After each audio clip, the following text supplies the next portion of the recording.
So we're at the top of 35A. Let's see. We'll back up a little bit to the first line, the end of the first line. So we've been discussing this very technical issue of hermeneutics of interpreting the Torah for deriving rules about things. And we're looking at there's this apparently a difference between klal uprat, which is the idea that rules about general rules and specifics, and a somewhat opposing idea, which is ribo miet, which is like more inclusive and less inclusive. So although you can kind of twist, if you squint, you can kind of see them as the same, the Gemara sees them as different. And we're continuing to examine these methodologies in the context of the Nazir, and specifically the rule that the Nazir can't eat any grape product, and then it specifies mechartzanim azag, from the seed to the skin, and then it says again a rule, no grape products. Okay, so let's start from the end of the first line. Rabbi Elazar ben Azariah the kamokin lahem mechartzanim v'azag lomar she'enu chayvat she'yochel beis chartzanim v'zag prataminale. Rabbi Elazar ben Azariah, who uses that specific the specific statement from seeds to skin. He uses that. He says that that is necessary to tell you that you have to consume at least 2 seeds and the skin, because hartzanim is plural, in order to violate the Nazir rule. But that's what the other side used to say this is a praduklal. This is a classic case, the what do you call it, like the model case of general and specific rules. But if Rabbi Elazar ben Azariah uses it for a specific purpose, how can he do that? How can he use it as the model? So several like Rabbi Elazar, he holds like Rabbi Elazar, the darish mi beriba. He says, indeed, this is not the source of klal uprat. This is ribo mi. Or you don't have to say that. You could say that he holds like the rabbis, that it is indeed the model for praduklal. Because if you want to think that he holds like Rabbi Elazar ben Azariah, that it's like a minimum of 2 seeds in the skin, excuse me.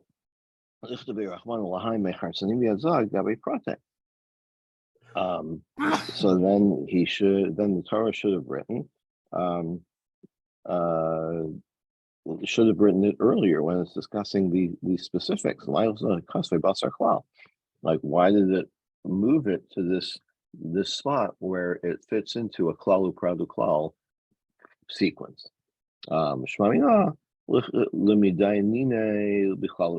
that tells you that even though it is to be taken at face value to teach you 2 seeds in the skin, but because of the placement of it, that's where you get the idea of klal uprat.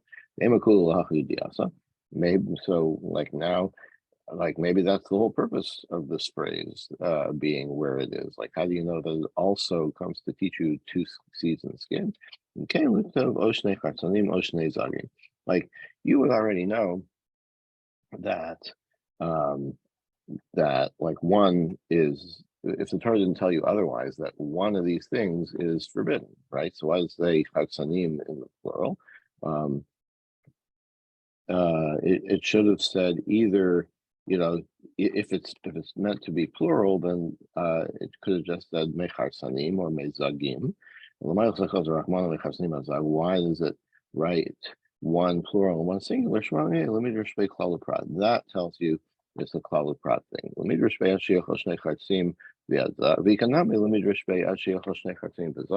And because of the way it uses a plural and singular, that's kind of indicating that that's the specific minimum for violating the Nazir vow is 2 seeds in the skin.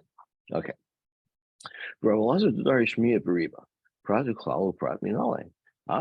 Everybody agrees that the Gemara is assuming that everybody buys into the idea of klal upradu klal, right? Or pradu klal uprat, that if you have the sequence of detail, then rule, then detail, that indicates what it indicates. So if Rabbi Lazar says that this is not the source, then where is his source? Amar Rabbi Elo, Nafkalemi Haikra, comes from another source. The Chiyiteni Shoreo Hamaro Sharo Seli Shmar. Person gives, this is in Mishpatim, a person gives to his friend a donkey or an ox or a sheep to guard. So that's a specific, right? These are three specific cases of animals that you can give. B'chol behema klal. Then it says, or any animal, right? Well, that's a general rule. And then lishmar, to watch. Now, this is a little dicey because lishmar is just a verb, right? It's like, it doesn't really seem to indicate to me, specifics, but that's how the Gemara takes it. So then it's probably called a prat. Yeah, so then it has to be something like the specifics. So, like a living animal or something. I don't, not sure I don't remember what the Gemara in Bava Metzia says. Here we go. They're not land, they're not real estate, they're movables, and they have a built-in value. Excuse me one second, let's turn off my stove.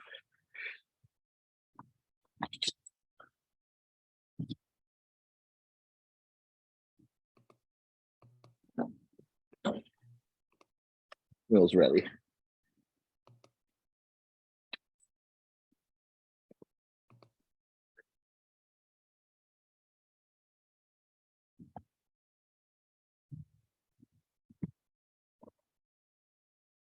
Okay. Oatmeal is successfully cooked. Okay. Okay, so that would be another source for Pradukala Prat. Rav Amar, Rav has a different source, not Falemi Haikra. V'im min hatsan. This is from Vayikra, where it's saying like where a particular carbon can come from.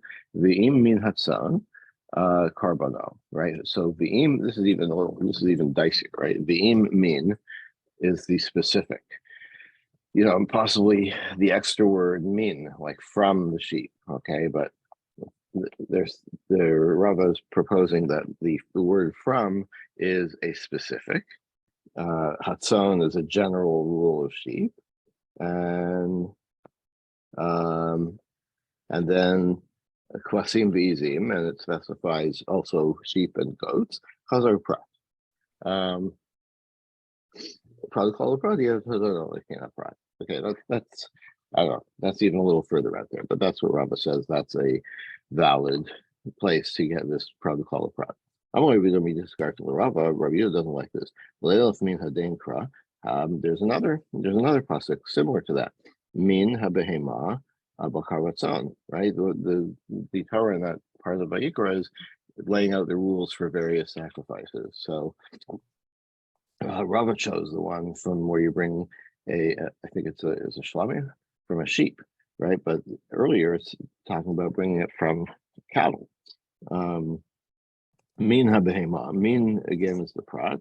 Behema is klal. Bakar matzon, cattle and sheep. Chazaru prat.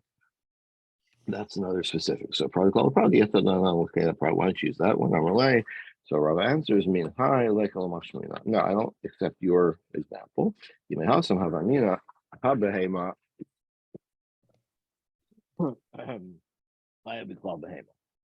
If you're going to use that behema is the general rule, then since the Torah uses the definite article ha-behema, I would think that the general rule also includes undomesticated animals.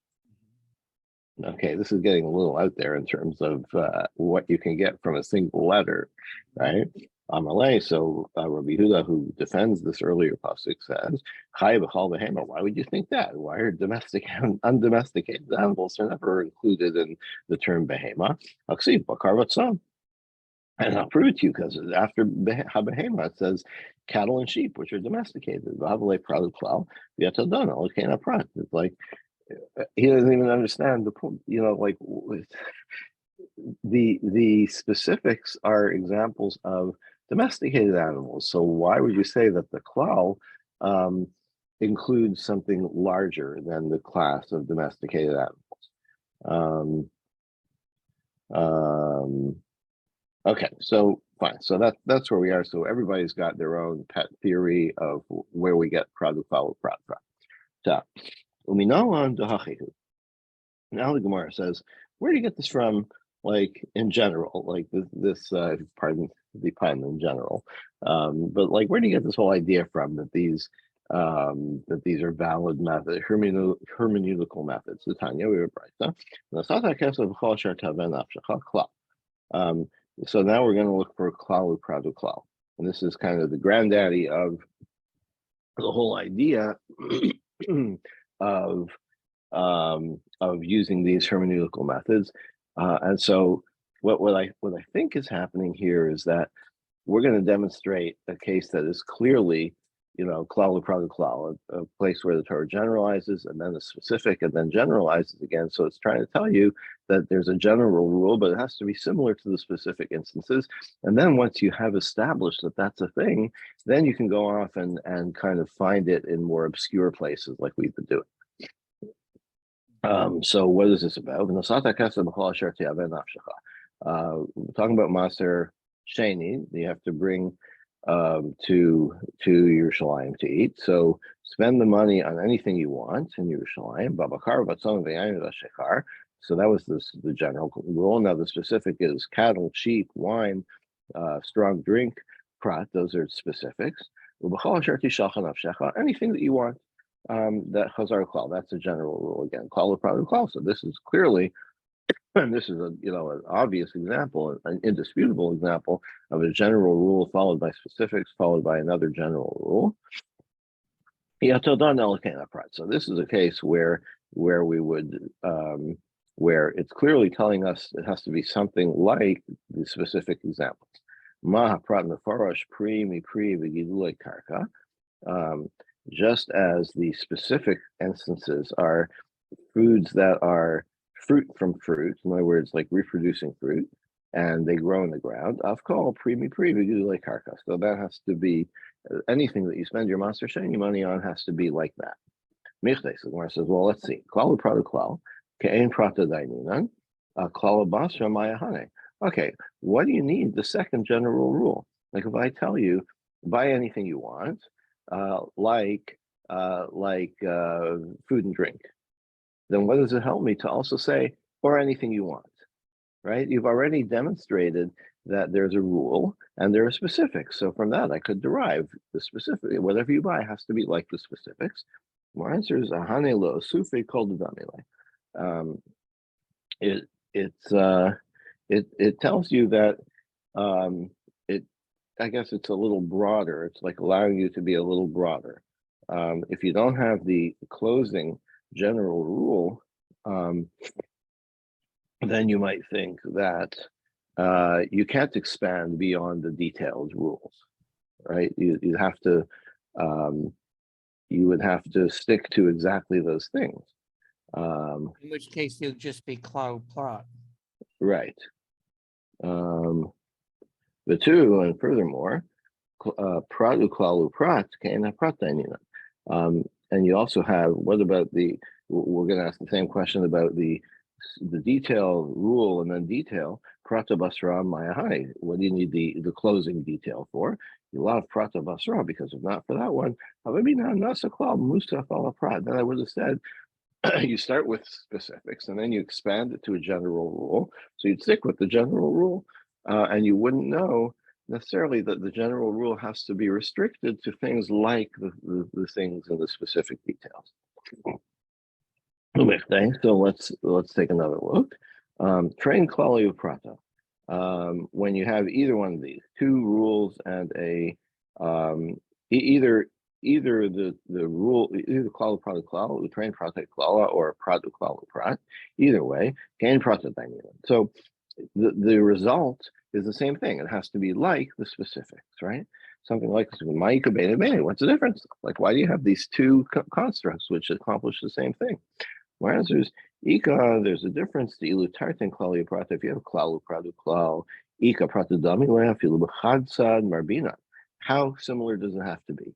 Okay, in the case of klalu prata klal, then anything that's like there's only one common theme to the details that you extract from that. Okay, and anything else that matches that common theme would be included in the general rule. But tre prati klala, but you have prati klala prat ika prata dinami mishnei tzadin marbina. Then we use the rule that there has to be two um, two characteristics of the details. And if another thing from outside the class or from outside the mentioned things that doesn't match two of the two characteristics is not included. But the Chad said lower but if it only matches one of the two characteristics, then it's not included. What the Gemara is not saying is like, how do you determine what are the the important characteristics? I mean, so that it seems like Other that Gemars is go into long arguments about what are the characteristics. yeah. So I don't know. I feel like maybe that is part of the oral tradition, right? Yeah. Is what characteristics should you are the important ones that you assign or that you derive from these specific examples. We're not done yet. Let's see. Praduklal. What about the case where you have a single generalization and a single specific case? Nasa klal musaf ala prat. So if you have the prat first, the detail first, then the klal, the rule adds to the prat. Visrabe komile. So it includes like just about everything the Gemara is proposing. Almost everything. In other words, it's expansive. But you also have the case of, if you call it miet veriba, riba hakol visrabe kol mile. Then it's a similar thing. Let you expand. You're going to be very expansive. Micah ben miet veriba lepraduklal. So what's the difference? Like why do we have this difference between praduklal and miet veriba? Great question. My answer is Ika, there's a difference. If we classify, coming back to our Nazir case, if we classify this as a praduklal, then we're going to include even the leaves and the shoots. So if we use the construct of miet veriba, then we're going to include the shoots, but not the leaves. So, how you get that exactly is unclear, but the idea is that praduklal is more expansive and miet veriba is less expansive. And there is a difference, even if it's somewhat semantic and somewhat arbitrary. Well, I don't know if arbitrary is the right word, but how you classify it, like there is a difference in how you classify it in terms of how expansive do you want the inclusion to be. Yeah, Yeah. this has got to be known from tradition. Yes, I would say for sure that whether you call it miet veriba or praduklal, I guess that would have to be an oral tradition thing. And then we're saying, well, what's the difference between the two? The difference between the two is one is a little bit more expansive and one is a little bit less expansive. Exactly how, in what way it's more or less expansive, that seems to be made up out of the whole cloth, which is another way of saying it is part of the oral tradition. Back to the original Meister Shani thing, there's it seems to expand to basically everything, but there is a mission in Meister Shani that says that it doesn't include water or salt. Doesn't include what? Sorry, water or salt. Or produce that hasn't been harvested. Right. So it's almost everything, but not quite. And the other interesting thing is that we translate kesef as money. Money didn't exist in the time of Matan Torah. Hadn't been invented. Okay, but does that mean there was no like currency? Like, I mean, everything was a barter. Everything was a barter. What you say? I mean, people probably used unminted silver. Kesef literally means silver. But there's another problem, which is that 6 times in Shas, there's a prohibition against unminted coins or slugs for redeeming, which is probably a later rabbinic enhancement. My guess it was after Bar Kokhba to avoid to try to keep bar coins out of circulation. Oh, interesting. All right. Because Okay, this is a good. there is an opinion in the Mishnah that it is okay. Mhm, That's rejected. interesting. Okay, I think this is a good place to stop. We'll pick it up here tomorrow at the bottom of 35B. I don't know whether I'm going to make it tomorrow. I'm supposed to have an early morning meeting in Brooklyn, but it's possible it might get canceled because of the snow. So Ah, okay. hopefully I'm actually hoping it'll get canceled. I bet you are. Yeah. All right. All right. Have a good Yasher day, everybody. Koach. Okay, bye.